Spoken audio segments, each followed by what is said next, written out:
Deus meu, por que me desamparaste? Porque te alongas das palavras do meu caminho e não me seguis. Essas foram palavras do rei Davi quando ele salmodiava.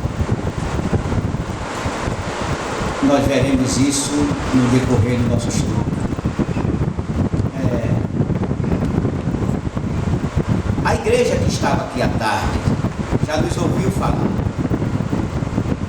que a palavra Messias, do hebraico messiá, no Antigo Testamento não existe a palavra Jesus, nem existe a palavra Cristo. Existe Messias, porque o Messias no Antigo Testamento, no Novo é Cristo Jesus. Mas no Antigo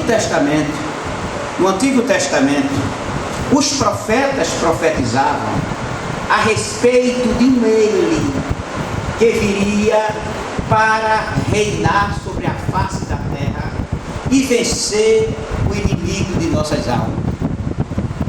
Estes profetas profetizaram de uma tal maneira que no Antigo Testamento, há uma faixa de 700 profecias, das quais quase metade cumpriram-se na vida do Senhor Jesus, como veremos. O que era que os profetas profetizavam? Os profetas profetizavam a chegada de um Messias, que Messias significa ungido na língua portuguesa, ungido com U maiúsculo. Eles profetizavam a chegada desse ungido, que viria reinar na terra, em Jerusalém, lá em Israel físico, e todos os crentes do Antigo Testamento que haviam morrido ressuscitariam e passariam a reinar com ele sobre toda a terra. Por causa dessa pregação, dessa teologia, os rabinos de Israel se orgulhavam de ter a Deus como seu Senhor, e os israelitas se orgulhavam de ser filho de Abraão.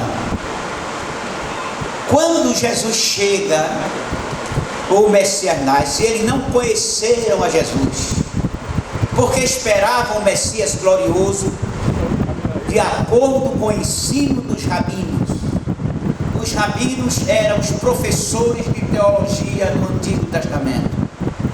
Ele, de acordo com o seu ensinamento, o Messias viria glorioso, montado no seu cavalo branco, com a coroa de ouro na cabeça, resplandecente, com a espada na mão, para vencer os inimigos de Israel. Por isso, quando Jesus aparece no cenário de Israel, ele e os mestres de Israel não reconheceram em Jesus o Messias profetizado. Por que não conheceram em Jesus o Messias profetizado? Por causa da humildade, da simplicidade com que o Messias veio a este mundo. Ele era filho de carpinteiro, com a jovem de Nazaré da Galileia, e toda a sua vida foi carpinteiro em Nazaré da Galileia. Ele experimentou o banco da carpintaria, e vale lembrar que na época de Jesus não existia esse maquinário que existe hoje. Os carpinteiros da época trabalhavam tanto madeira como pedra. E você ainda fica sabendo que Jesus de Nazaré, muitas vezes juntamente com seu pai, como era primogênito, ele trabalhou lavrando pedra para fazer os materiais que eram necessários na casa dos compradores, e bancos, e mesas e outras coisas. Jesus fez isso. Daí suas mãos calejadas, seu porte de homem sofredor, de homem de dores. Ele trabalhou no banco da carpintaria. E quando Jesus é batizado no Rio Jordão e começa a pregar o Evangelho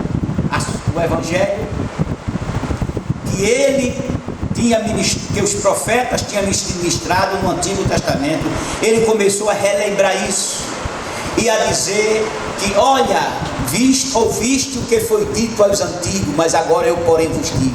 Começou a mudar algumas coisas.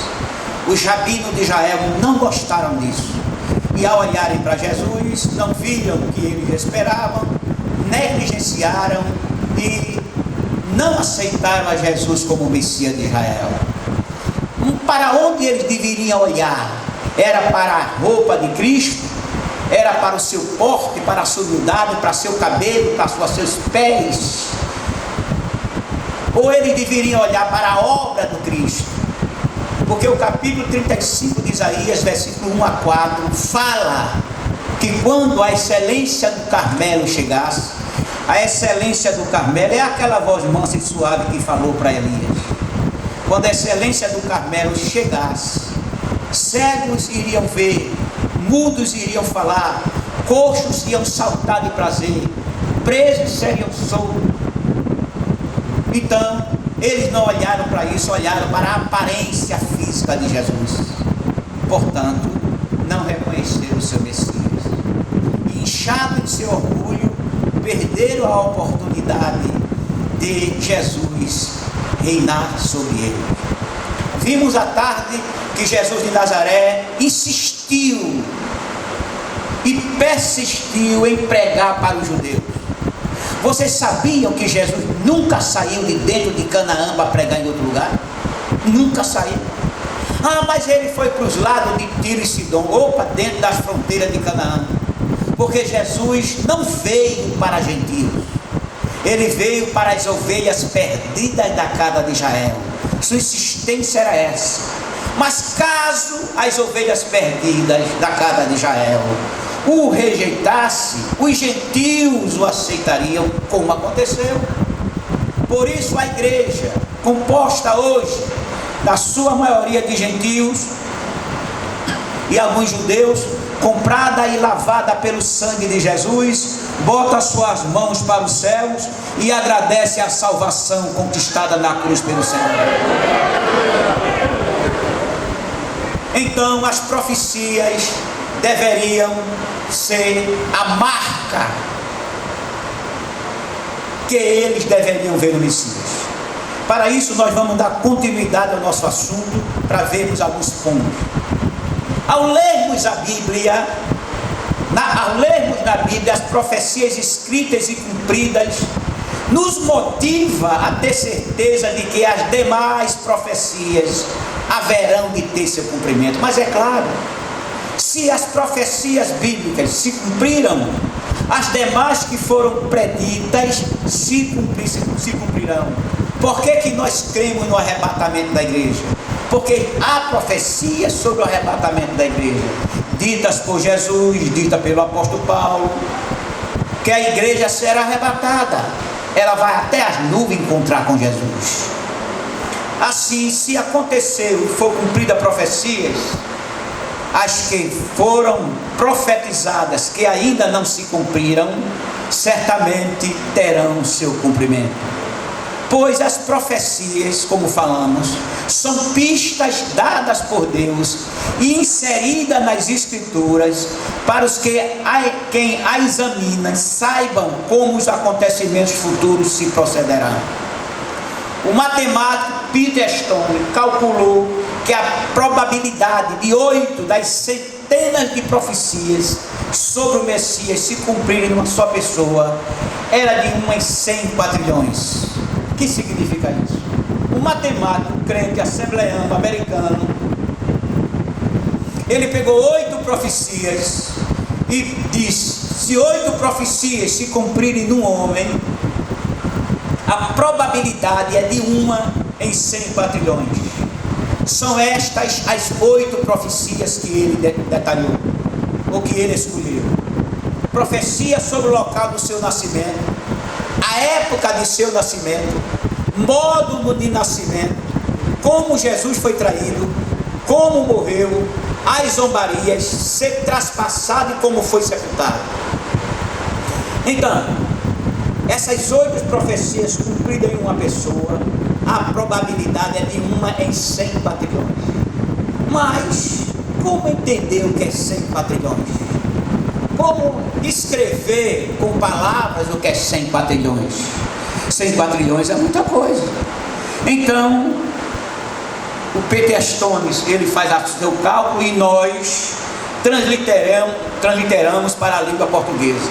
Se pegarmos 7 estados de Pernambuco, juntarmos um com o outro, 7 estados de Pernambuco, juntarmos um com o outro e forrarmos esses 7 estados, essa extensão de terra, que é do tamanho de Minas Gerais, se forrarmos com moeda de R$1, na altura de 60 centímetros, todo o estado de Minas Gerais, e marcarmos uma moeda com um X, e jogarmos no meio daquela moeda, e espalharmos a moeda, para até ela se perder no meio daqueles 4 trilhões de moeda, e amarrarmos uma venda nos olhos de uma pessoa, e fazer ele andar por aquele lugar de olho vendado, e dizer: pegue a moeda marcada com X de uma só vez.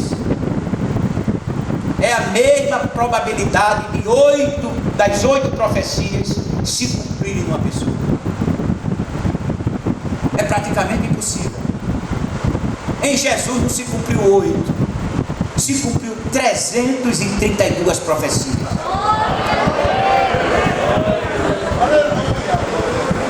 332. Assim, os mestres de Israel estavam cegos ao não enxergar em Jesus o seu Messias. E o que faz ter essa cegueira toda? O orgulho, a vaidade, a soberba. E eram o que aqueles mestres rabinos tinham de mundo. Profecias sobre o Messias. Em Gênesis 3:15, muitíssimo conhecido, diz que o Messias viria apenas da mulher. Isso foi um problema tão terrível para os rabinos, que eles nunca entenderam isso. Nunca entenderam isso. Porque eles não ligavam muito para a mulher. O negócio, a genealogia era em cima dos homens, sobre os homens. E a profecia de Gênesis 13:15 diz que porém inimizade entre ti e a mulher, e entre a tua semente e a sua semente, esta te ferirá a cabeça e tu lhe ferirás o calcanhar.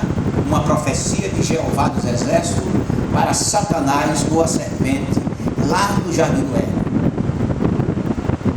4.004 anos depois, uma virgem em Nazaré da Galileia concebe pelo Espírito Santo, quando o anjo Gabriel lhe visita e lhe diz assim: salve agraciada, o Senhor é contigo. Ela ficou atarantada com aquela saudação. O anjo disse: olha, você vai ser mãe do Salvador, mãe do Messias de Israel. Ela disse: como será isso se eu não conheço varão? Aí ele disse: olha, para Deus nada é impossível. O Espírito Santo vai te cobrir, a sombra do Altíssimo vem sobre você e você vai engravidar. Quem pode glorificar o nome do Senhor? E tem uma coisa: o ente santo que em ti há de nascer, o Senhor Deus lhe dará o trono de Davi seu pai, e ele reinará sobre a casa de Jacó para sempre. Aí Paulo escreve na carta aos Gálatas: mas vindo a plenitude dos tempos, Deus enviou seu filho, nascido de mulher, nascido sob a lei. Isso é que é um Deus verdadeiro. Olha, quando Deus fala, se cumpre, querido. Quando ele escreve, ninguém apaga.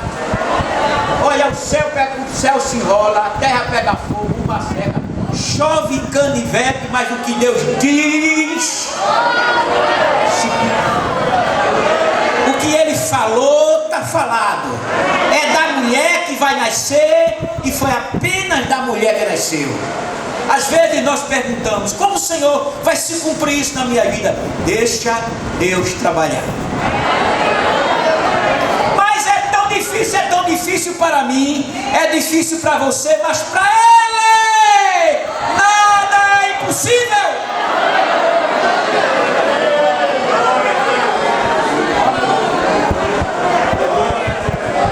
Mas foi Ele que fez o homem e a mulher para gerar filho. Mas quando chegou a ver seu filho, não, o homem não vai entrar nesse negócio. É só a mulher. Por quê? Porque eu vou estar nesse negócio aí. O Messias viria da linhagem de Sem. Sem era um dos filhos de Noé. O patriarca Noé profetizou para Sem. Alargue Deus a Jafé e habite nas tendas de Sem, e seja-lhe Canaã por Sem. O que é que Noé quis dizer com isso? Gênesis 9:27. Quando Cão, o filho de Noé, viu a nudez do pai, zombou do velho e foi dizer a seus irmãos em tom de zombaria.